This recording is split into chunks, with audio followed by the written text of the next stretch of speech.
Oke, selamat pagi. Jumpa lagi di video kali ini kita membahas tentang alat bantu fotografi. Nah, alat bantu fotografi ini memang ada banyak, tapi yang akan saya bahas di video ini ada dua, yaitu alat bantu dalam pemotretan, yang satu alat bantu untuk pencahayaan, ya. Kita langsung saja karena tadi kita sudah belajar jenis-jenis kamera ya, jenis-jenis kamera. Nah, sekarang alat bantu fotografi.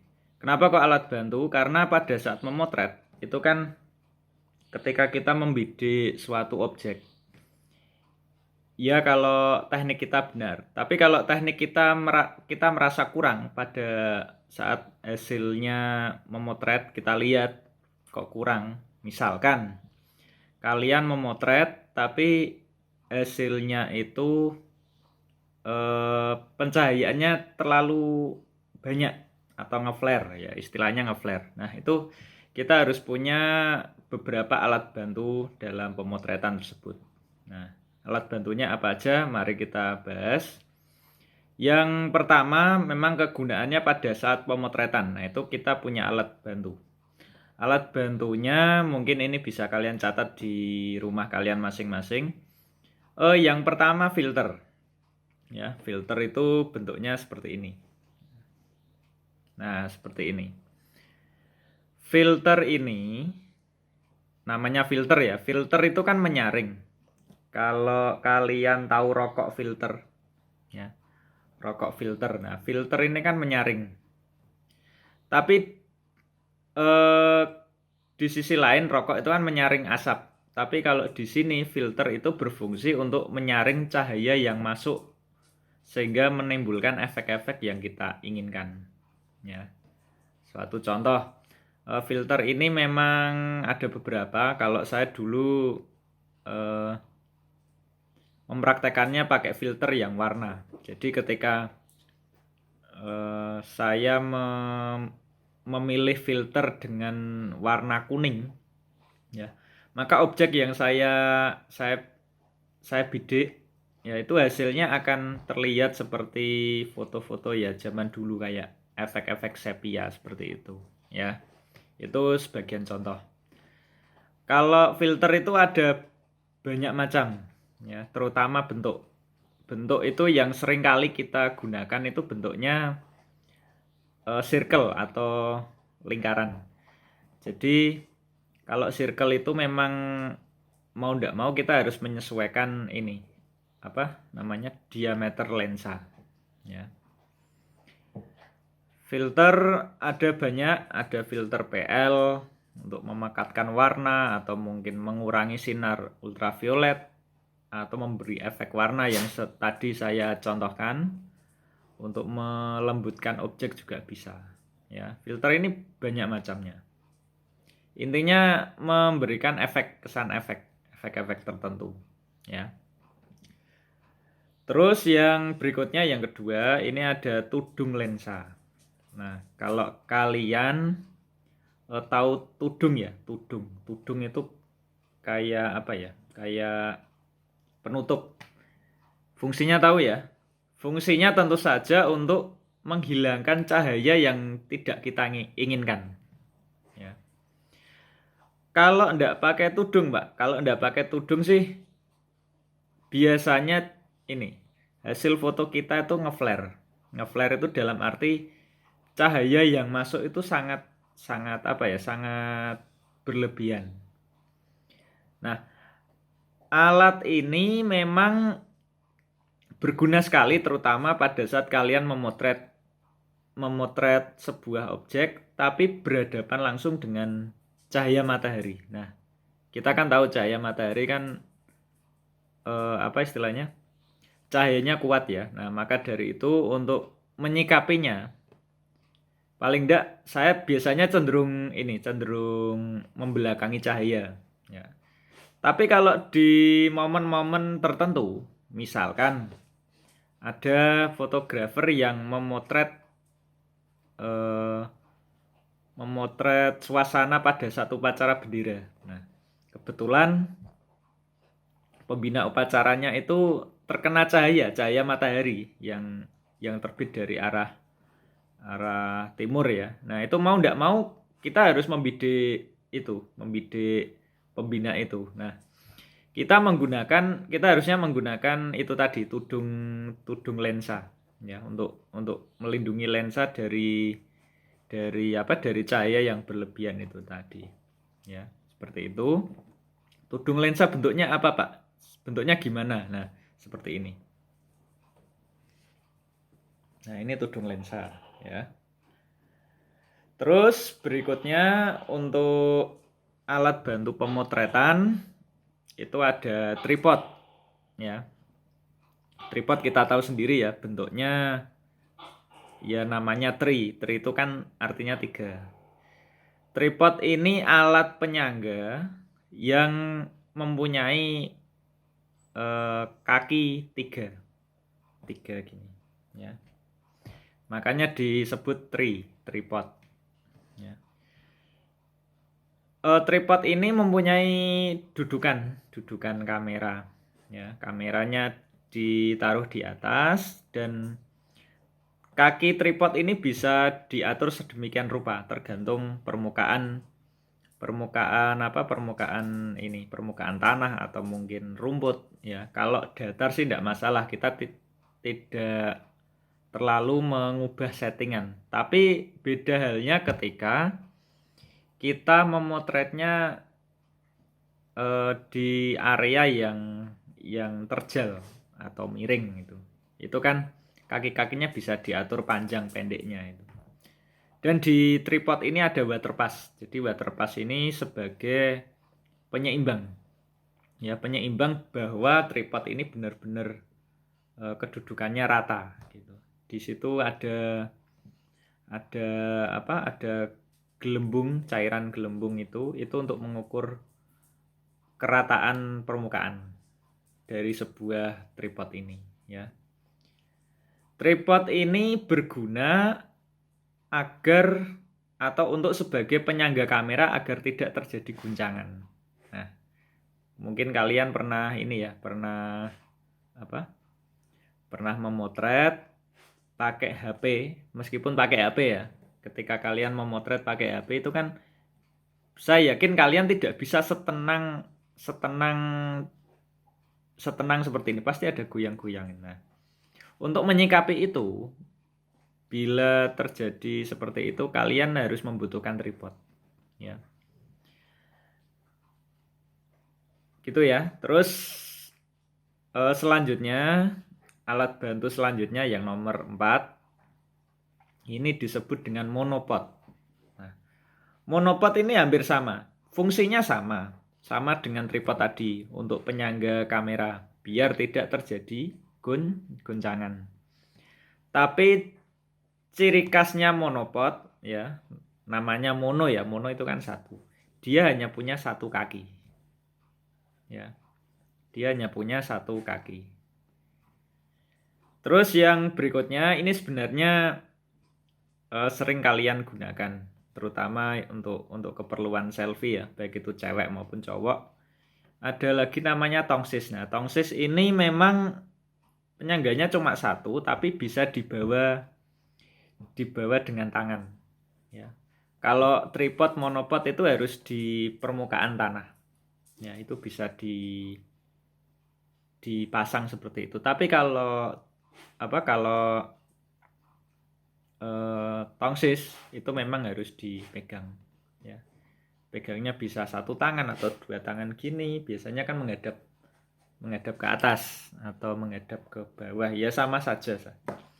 Dan kegunaan tongsis ini di samping untuk mengambil gambar, juga bisa digunakan untuk mengambil gambar bergerak atau video ya. Terus yang berikutnya ini ada kabel rilis untuk kamera ya. Kabel rilis ini untuk menghindari goncangan pada saat shutter ditekan. Kita tidak perlu menekan shutter secara langsung, jadi hampir mirip seperti saklar gitu ya.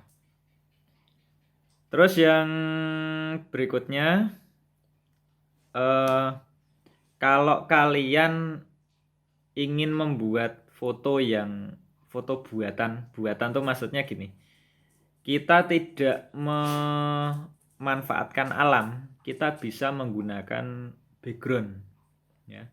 Backgroundnya bisa berupa kain, bisa, ya, dalam hal ini memang kain, ya.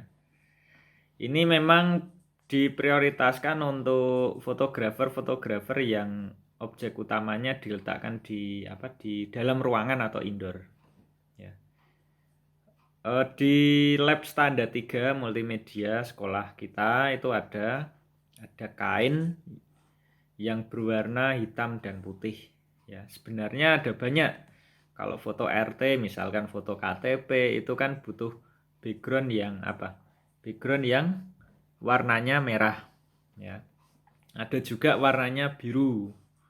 Untuk foto pernikahan biasanya biru, ya. Dan juga bisa dipasang background yang berwarna hijau kekuningan, atau kalau di video kita kenalnya green screen, ya, hampir sama.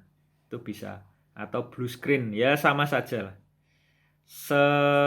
Sesuai dengan selera kita masing-masing. Kita inginnya memotret dengan background apa, itu kan sesuai dengan selera kita masing-masing, ya.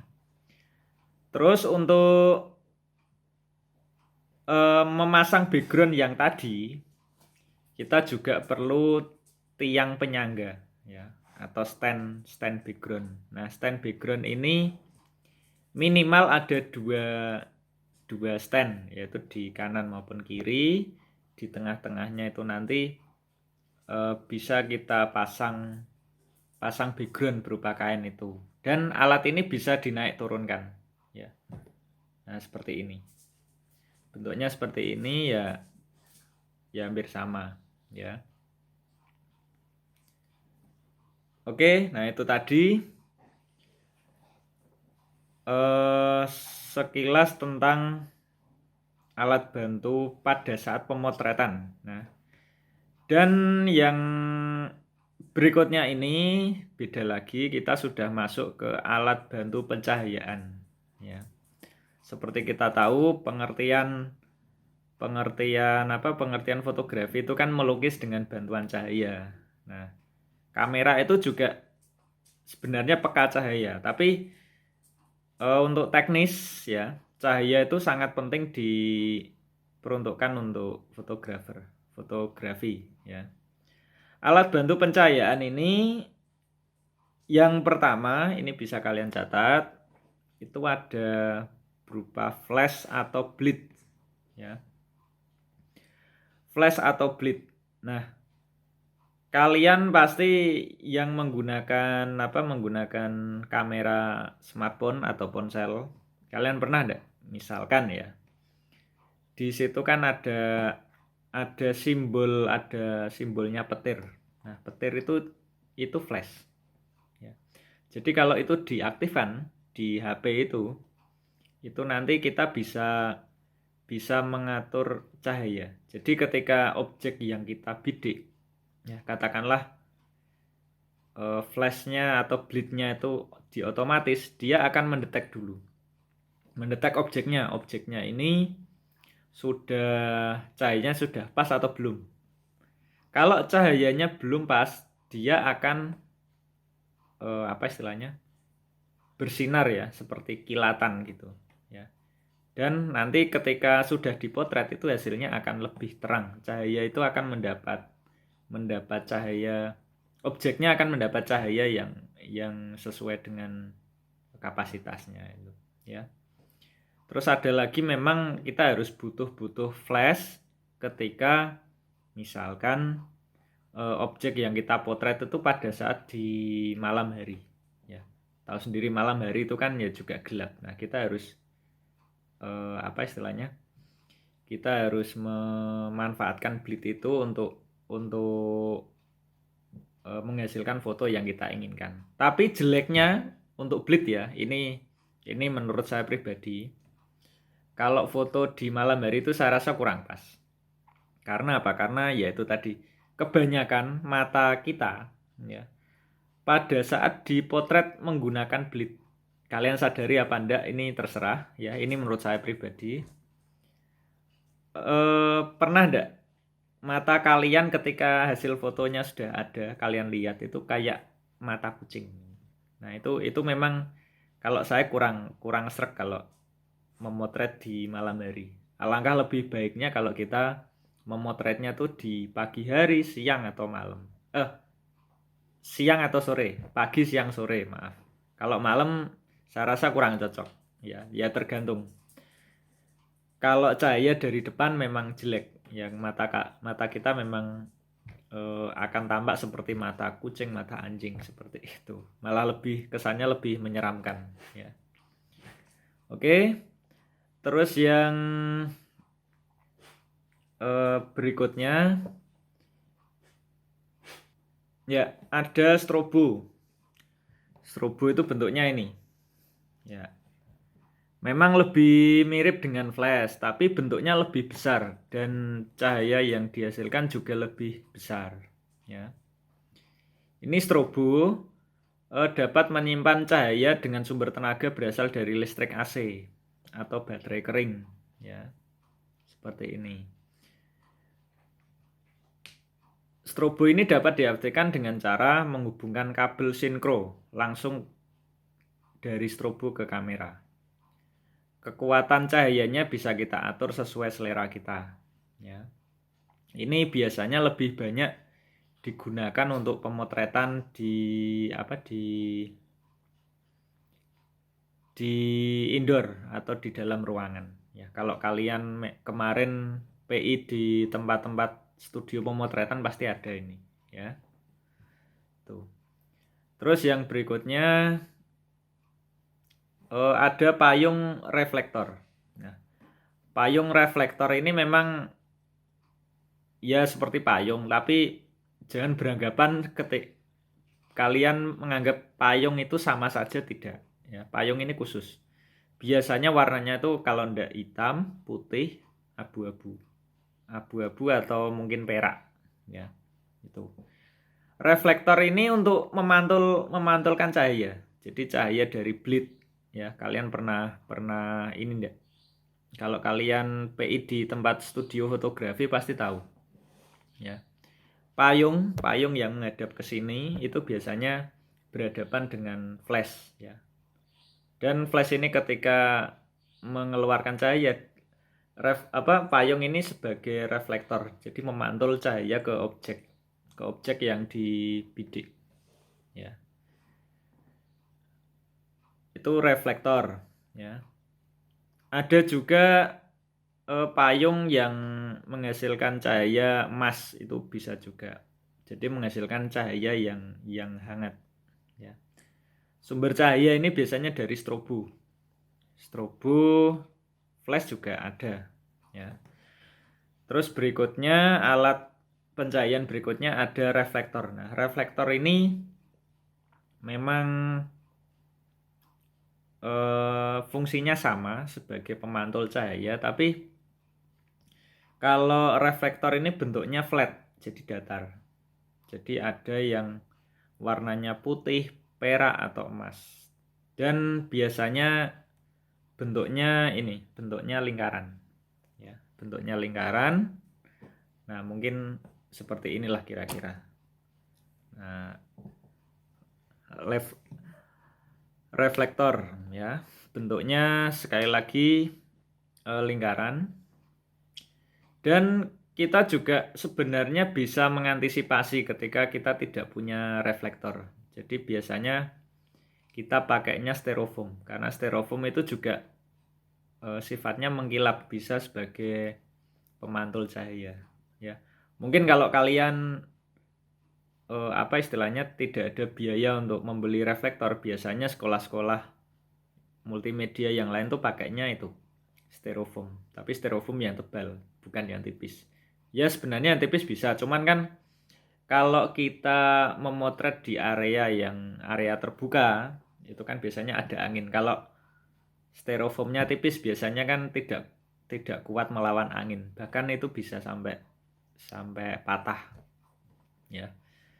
Dan reflektor ini tidak hanya digunakan untuk fotografi, jadi untuk videografi pun bisa. Kita membuat video, terus kemudian talent kita di shoot dengan menggunakan cahaya. Nah, ini reflektor atau mungkin styrofoam itu bisa kita manfaatkan, ya, seperti itu. Terus sebenarnya ada banyak alat bantu pencahayaan, tapi secara umum yang saya bahas itu yang sering kita gunakan, ya, itu sebagai pelengkap saja. Dan satu lagi ini untuk alat bantu pencahayaan biasanya kan tidak hanya asal-asal strobo terus flash, ya. Kita juga paling tidak bisa menambahkan light stand. Light stand itu artinya ya penyangga untuk itu tadi, ya. Untuk penempatan strobo itu tadi kita kan butuh alat namanya light stand, dan standing ini juga dibutuhkan oleh reflektor. Misalkan payung itu kan tidak asal kita kita pegang gini, ya. Jadi harus ada penyangga khusus, ya. Dan yang perlu diingat-ingat ketika kita menggunakan stand itu, terutama di area terbuka itu harus hati-hati. Karena apa? Karena ya lawan kita itu sebenarnya angin. Apalagi kalau payung sudah posisi terbuka, itu kan juga tidak menutup kemungkinan akan bisa jatuh kalau tertiup angin, ya. Tinggal pinter-pinternya kita dalam menyikapi itu, ya. Sementara itu dulu, ya, alat bantu fotografi, pemotretan maupun pencahayaan sebenarnya ada banyak, bisa kalian pelajari yang lain, tapi ini yang saya jelaskan ini yang secara umum kita temui di kehidupan sehari-hari atau yang sering kita praktekkan dalam pembelajaran di sekolah, ya. Oke, sementara itu dulu, itu materi yang kedua untuk saat ini, daring online. Sementara itu dulu, jangan lupa like, comment, dan subscribe. Bila kalian menyukai video-video ini, kita akan besok masih pembelajaran online, ya. Kita besok hari